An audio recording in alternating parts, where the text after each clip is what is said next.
And let us finish up the 7th chapter of David Copperfield, my first half at Salem House. Mr. Mell and Steerforth, the teacher and the student, have got into it over whether or not Mr. Mell is a beggar, and it has come down to the fact that his mother does in fact live, Mr. Mell's mother, I should say, does in fact live in an almshouse, and he never informed Mr. Creakle of this fact.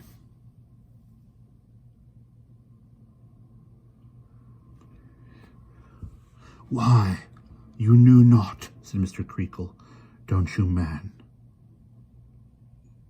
"I apprehend you never supposed my worldly circumstances to be very good," replied the assistant. You know what my position is, and always has been here." "I apprehend, if you come to that," said Mr. Creakle, with his veins swelling again bigger than ever, "that you've been in a wrong position altogether, and mistook this for a charity school, Mr. Mell. We'll part, if you please. The sooner, the better." "There is no time like the present," answered Mr. Mell. "There is no time," answered Mr. Mell, rising, "like the present."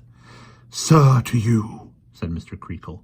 "I take my leave of you, Mr. Creakle, and all of you," said Mr. Mell, glancing around the room. "James Steerforth, the best wish I can leave you is that you may come to be ashamed of what you have done today."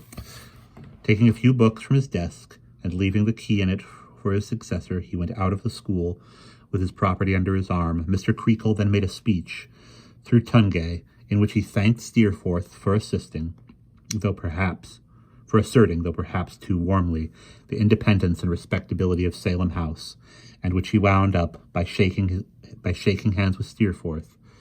Well, we gave 3 cheers. I did not quite know what for, but I supposed for Steerforth, and so joined in them ardently, though I felt miserable. Mr. Creakle then caned Tommy Traddles for being discovered in tears instead of cheers on account of Mr. Mell's departure, and went back to his sofa, or his bed, or wherever he had come from. The rest of the half-year is a jumble in my recollection of the daily strife and struggle of our lives, of the waning summer and the changing season, of the frosty mornings when we were wrung out of bed, and the cold, cold smell of the dark nights when we were wrung into bed again, of the evening schoolroom dimly lighted and indifferently warmed, and the morning schoolroom which was nothing but a great shivering machine, of the alternation of boiled beef with roast beef, and boiled mutton with roast mutton, of clods of bread and butter, dog-eared lesson books, cracked slates, tear-blotted copybooks, canings, rulerings, hair-cuttings, rainy Sundays, suet puddings, and a dirty atmosphere of ink surround it all.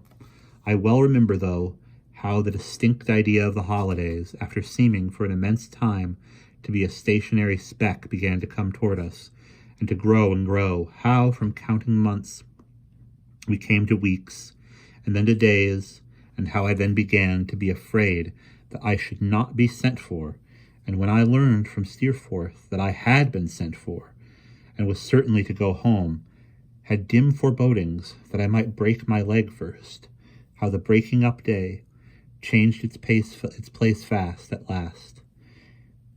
From week after next to next week, this week, the day after tomorrow, tomorrow, today, tonight, when I was inside the Yarmouth mail and going home.